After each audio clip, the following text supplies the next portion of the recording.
Oh, Kelly, you are so exquisite in this show. How, I mean, unbelievably beautiful. No, it's so great to watch. It's just so hard to watch yourself, but No, I'm is loving it? it. I'm loving sure it. it's kind of like weird because you're going back to like the anxiety of like memorizing in the moment and just trying Oh, to hit your sure. marks and do it. Yeah, but I mean everyone's performances, it's got such a it's lighthearted, but it's filled with I don't know, with depth and like they captured it so well. They did, the and you look filmmakers and the director. stunning on camera, Oh, no, no. and you Okay. you make it look so easy. You're such a natural. Speaking of, how did that go with like filming a theatrical show, but like for the camera? There wasn't an audience, was there? No, there wasn't an audience, but we did have two directors. Uh-huh. We had a film director and a theatrical director. Perfect. We had a film director, Tim Kashani, and our theatrical director, Kent Nicholson.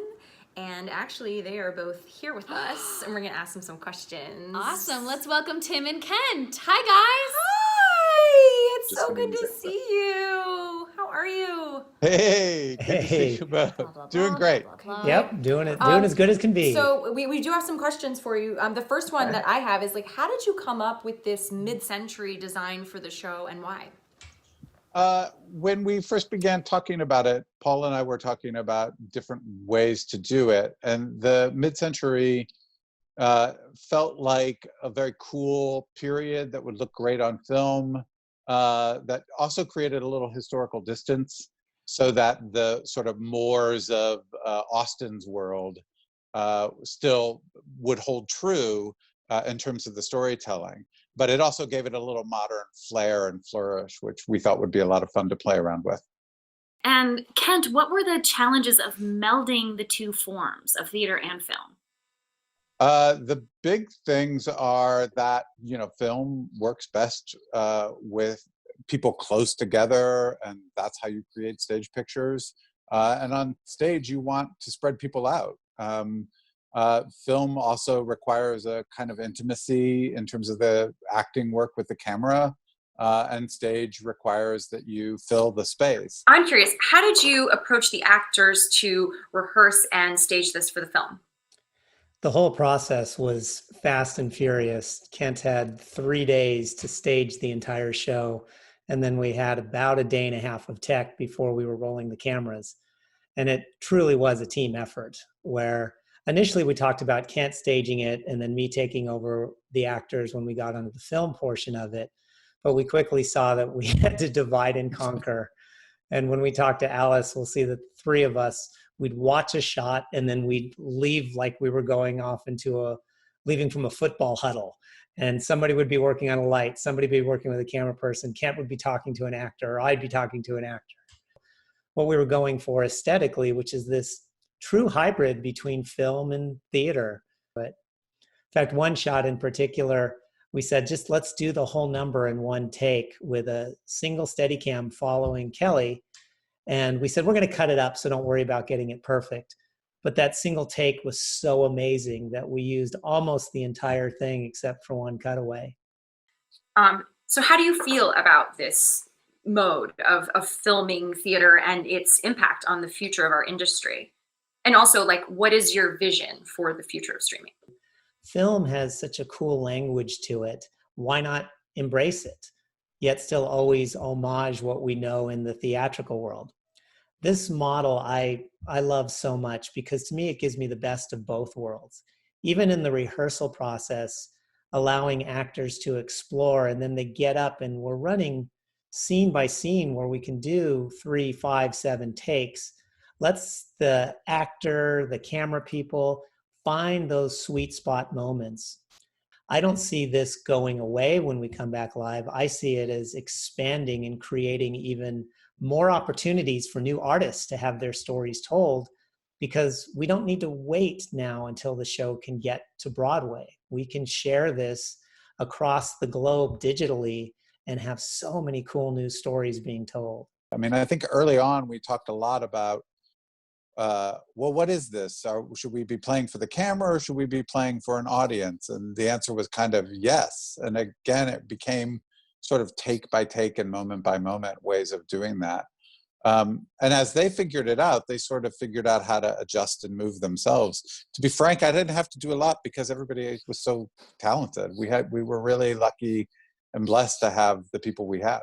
And we definitely couldn't achieve this, Kent or I, without our amazing cinematographer, Alice Brooks. So thanks, Kent, for joining us. And Alice, if you would please join, we can talk a little bit how we made this thing look the way it did. And Alice is not only our cinematographer, hello, but close friend who we worked on An American in Paris first, and then called her up and we worked out our schedules to collaborate on Emma. And after that, she shot the feature film In the Heights. But can you please, from your perspective, talk about the approach that we took? This rehearsal period helped us experiment with this hybrid form of film and theater, and the amazing collaboration that we had made the shoot very intuitive and fluid. How would you discuss storytelling for something like Emma versus a major feature film? I think that what matters is that the audience connects to the emotion of the story. And as long as in the filmmaking approach, you always come back to that story, then the size of the production doesn't matter. It's the heart that counts. Can you talk about how you, Kent, I, and Ben were able to achieve what we did in the amount of time we had?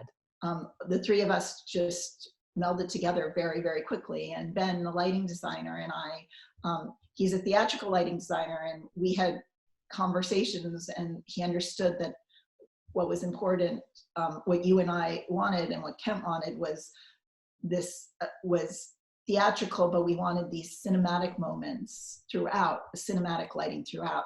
And so Ben and I really worked very quickly figuring out those moments. And by the end of the first day, he totally got it. And we were able to do everything really quickly.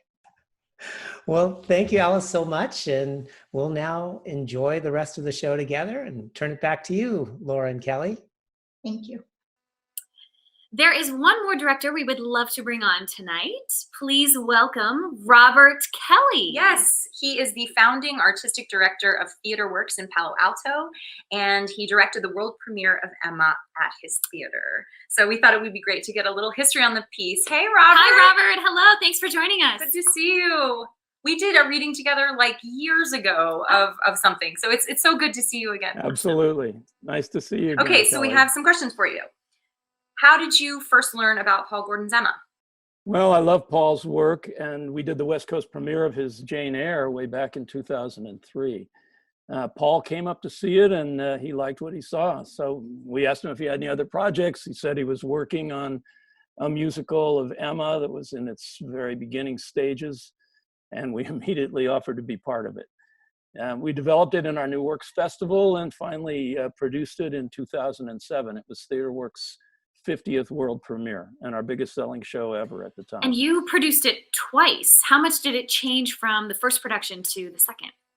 He just made it sharper and stronger. We followed it with his Pride and Prejudice, which is now on streaming musicals. We're real proud of that. And next season, we're producing Paul's Sense and Sensibility. So I guess it's a Gordon and Austin moment for theater. Why do you think Emma has had so many musical, play, and film adaptations? The fact that it centers on one character that you can really get behind and get involved with.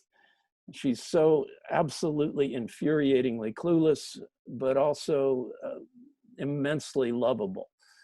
And that's the secret to making this what I think is one of the greatest romantic comedies of all time. Thanks, Robert. Thank you. And our writer and composer, Paul Gordon, has also put together a little something that he'd like us all to hear. So here's Paul. Can't wait. Hey, I'm Paul Gordon, and it's an honor tonight to bring you the musical of Emma. Emma is a musical that was built to be streamed. It was filmed in 2 weeks in a theater, no audience, live singing, and we shot it like a movie and cut it like a film. We're calling this the Soundstage musical, which is sort of a hybrid between a film musical and a theater piece. And we're very thrilled tonight to gift Emma to the community during this crisis. But also know that you can rent or purchase the movie tomorrow, and that part of your streaming dollar actually goes to the artist that created the film. We believe that theater artists should receive lifetime royalties for their work, the same way TV and film actors do. And, this streaming is not meant to replace live theater, but it is an opportunity to supplement it and potentially transform it. Besides, not everybody lives in New York, Chicago, Boston, or wherever the show is playing. This is a way for theater artists to share their work with people all over the world and create new revenue streams that work for theaters, producers, and artists alike. So support us, support our model, and I hope you enjoy Emma.